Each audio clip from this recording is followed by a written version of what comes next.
In 1990, Marty threw a big 60th birthday bash for Annie, and I wrote a skit for the occasion, and a week before she said goodbye, we were at the apartment, and she said, Eddie, I want you and Sandy to read the skit again at my memorial. So anything for a laugh, especially if it's for Annie. It's called When Annie Comes Home, a Telephone Conversation. Hello, dearies! Annie! Oh, I knew life was beginning to feel drab and meaningless. You've been gone a month. How are you? How was the trip? Fabulous! We lost all our luggage, a shark bit Marty, and I almost drowned. Oh my God. Are you all right? Fabulous! Wait till you see our slides. You won't believe the cave I discovered, the octopus I made friends with. Octopus? You made friends with an octopus? Listen, dearie, I can't really talk now. The doctor's here taking a spear out of my leg, and I'm interviewing a new secretary, but we're leaving for the eclipse in the Arctic next week, and we have to make a date. We have to see you. Great. How's tomorrow? Tomorrow? Let's see. The house at the beach is sinking, and we have to fix the leak in the tower. Then Marty's got to go back to Pleasantville and replace all the wiring while I come into the city and meet with Scott. Sky? Our new decorator. He's fabulous. He's redoing the whole apartment in seaweed. And my hair to match. How's Tuesday? Tuesday's okay. It'll have to be for lunch. I have my dream therapist at 9, and I'm writing a novel at 11. Well, lunch sounds fine. Where? Somewhere near LaGuardia. I have to be in Oklahoma at 4. A 5th grade class has won me for a prize. Well, then maybe we should make it Wednesday. Wednesday, let's see. I've got a wedding, 2 funerals, and a balloon ride. Thursday? Thursday's my all-day seminar in empowerment through visualization and low-fat feminist cooking. Friday looks pretty clear, though. We could squeeze it in between the benefit for Lithuanian migrant workers, my dinner party for the homeless, and the midnight pen rally for victims of torture and oppression in Salvador and Philadelphia. What does Saturday look like? Perfect! We could have breakfast at 3. At 3? In the morning? When do you sleep? Sleep? Who has time? There are so many friends to see, and dives to make, and causes to fight for, and books to write, and new things to learn, and safaris to take, and houses to lend, and castles to rent, and grandchildren to shop for, and parties to throw, and checks to make out, and people to love. Sleep? Who needs sleep when I've got all this living and giving to do? Okay. Saturday morning at 3. Where? The Rainbow Room. I'll bring the champagne. To Annie.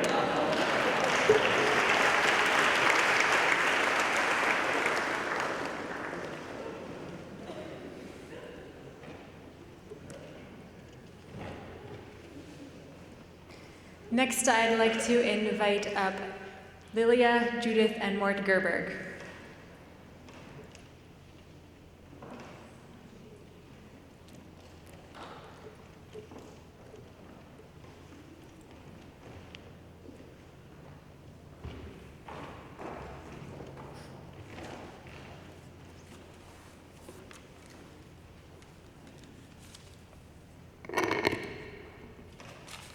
Have to follow that.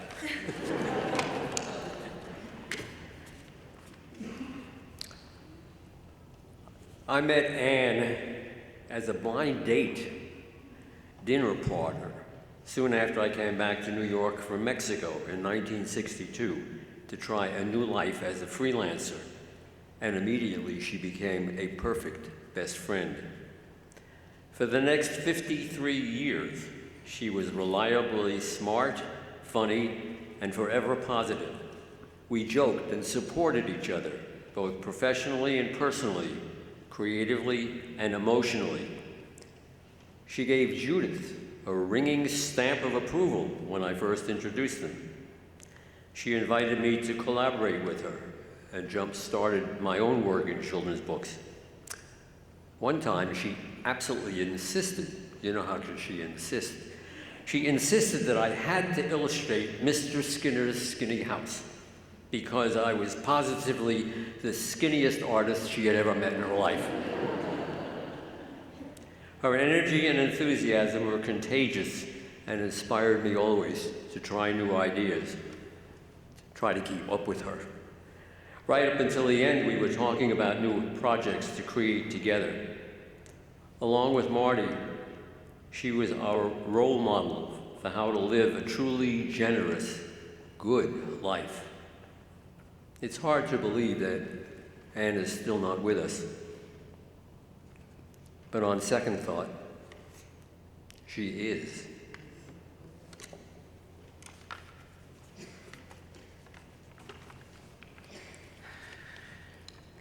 Annie was one of the best parts of Mort's dowry for me. She was the first one who made great effort to be my friend. I only knew her for 47 years. She joyfully became one of Lillia Anya's godmothers and our family's fairy godmother.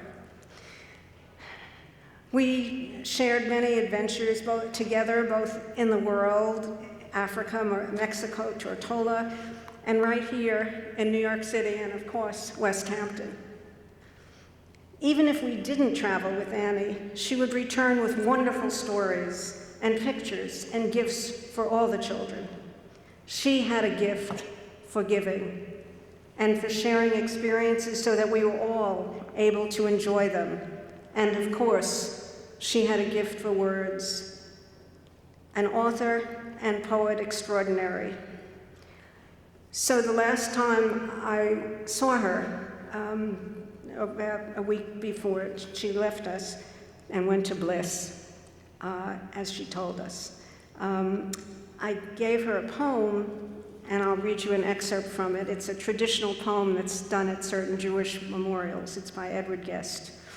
When I come to the end of the road, the sun has set for me. I want no Ritz in a gloom-filled room. Why cry for a soul set free? Miss me a little, but not too long, and not with your head bowed low. Remember the love that we once shared. Miss me, but let me go.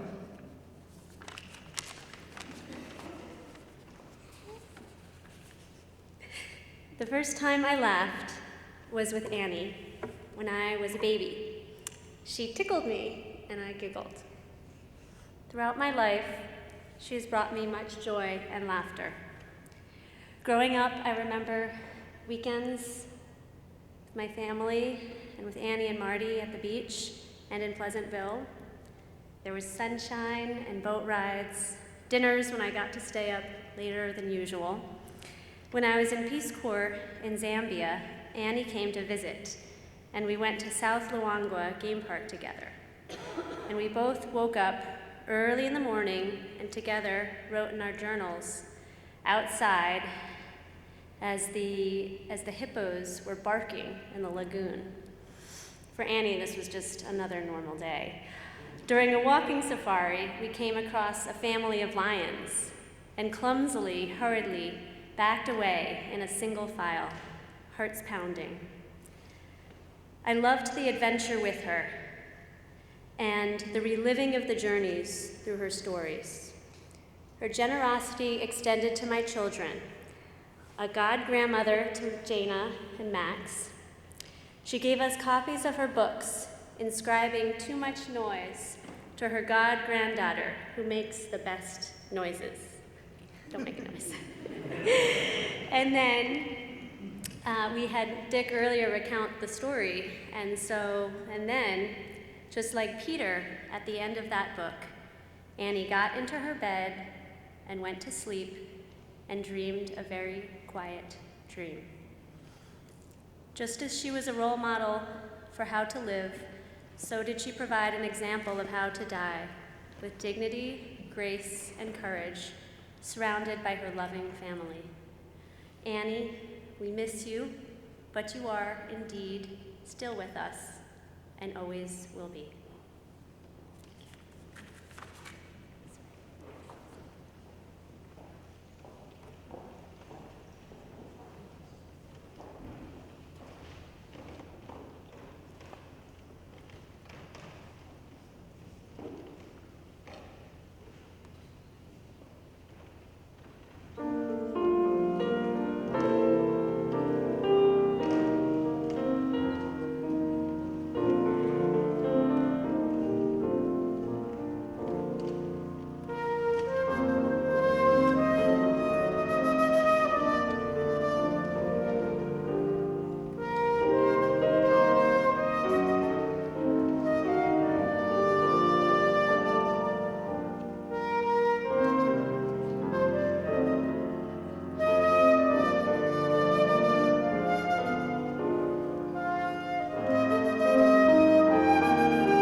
Next, I'd like to invite up to the stage Sybil Scheiner to read a poem of Annie's.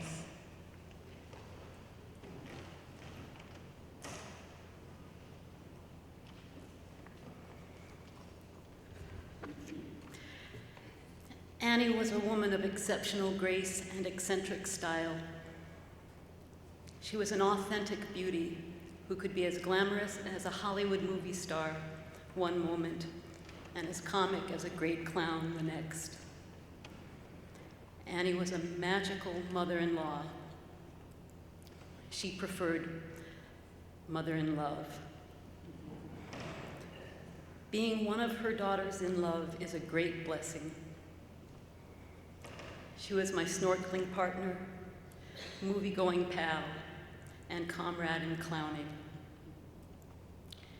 She showed me that it is possible to be a wise woman of 80-something and still play with your friends like a young girl. Annie lived from her heart. She was a woman deeply, in love with her friends, her family, her life, and with the world. This poem is from River of Glass. Bury me in Havana. Let pretty girls dance on my grave. A marble angel lets me hear the whispers of the dead. Bury me in Antarctica. Let walrus tusks embrace me in a circle of ice. A wandering albatross builds my final nest. Or don't bother to bury me. Wrap me in rags. Let my unfinished soul wander the Lower East Side, where I may decide to stay, dangerously alive.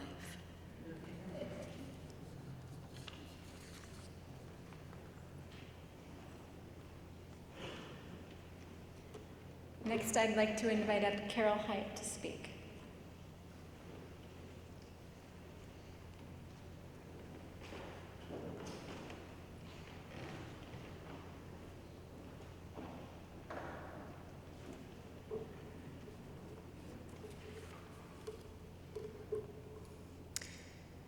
Annie and I were friends for well over 50 years.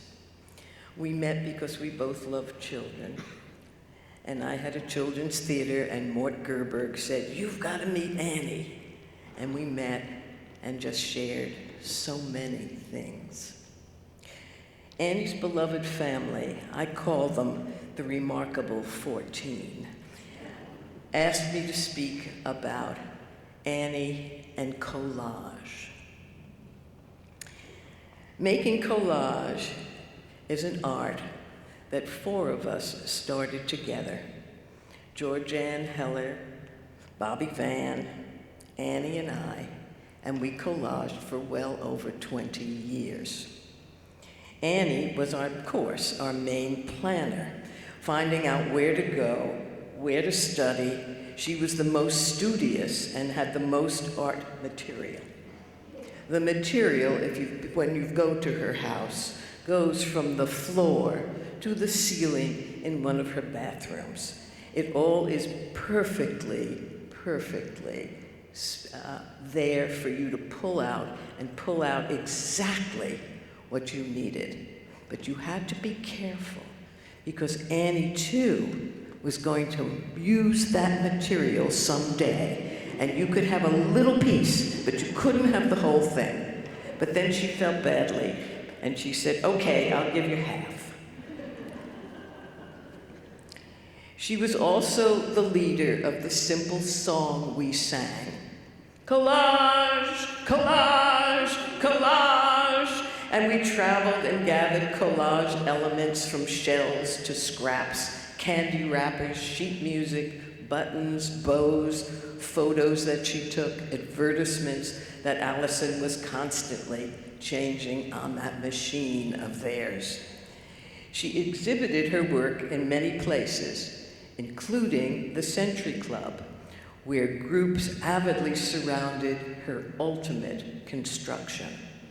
A pink, feathery, illuminated brothel in a box with the employees lounging in front of a Mexican porno image pasted on the walls.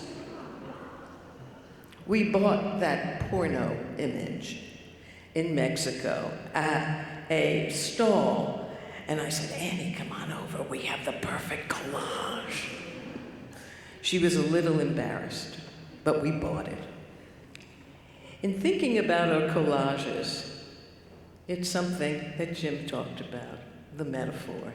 That was wonderful, Jim, that metaphor. But Annie's life was truly a metaphor. For a collage, you make assumptions, not for reasons of logic or good sense, but because you are the creator. You are the authority. You are the adhesive force. Most of all, you bring the creative possibilities to work as you glue gun piece by piece by piece. We make our life from things that give us pleasure, seeing what we can bring together and asking, does this really mean anything? Or am I simply enjoying another part of my life playing? And we've heard about Annie who loved to play. Or am I being profound with this collage? Many times she was. As you all know, and you've heard so much, Annie loved hard work, and she loved to play. She loved hot colors, and she loved giving collage gifts. How many of you in this room have a collage that Annie gave you? Well, if you don't, you have my sympathy. Pablo Picasso summed Annie all up. If you know exactly what you're going to do, what's the point of doing it? Annie had many points of doing it. She was truly a collagist, an explorer. She taught us how to live, and we've heard that so many times. She did something so special that no one else has ever done in my life. She taught us how to die. For her, it was indeed the next great adventure. Annie, I will always love you.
Why, oh, why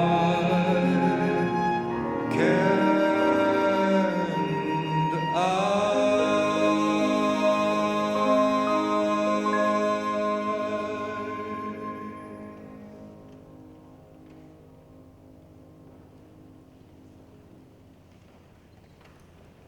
Next, we have the eulogy. Annie's eldest son, Peter McGovern, is going to give that.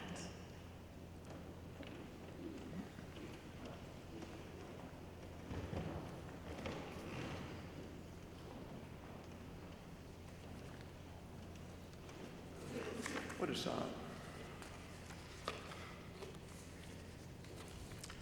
My brother held in his hand a metaphor, and Carole Hyatt mentioned it. I don't have a metaphor. I have a matador. And this matador is Annie. Anyway, she was all kinds of things. Good evening. I'd like to personally thank all of you for braving the weather, your busy schedules, and our ushers to come here tonight. Annie would have been pleased. Did I say pleased? She would have been thrilled. Look at these amazing book covers that my family came up with. Still amazed by them. 1930 was an interesting year. Gas was 10 cents a gallon. Monthly rent, $15. Loaf of bread, 9 cents. A pound of hamburger meat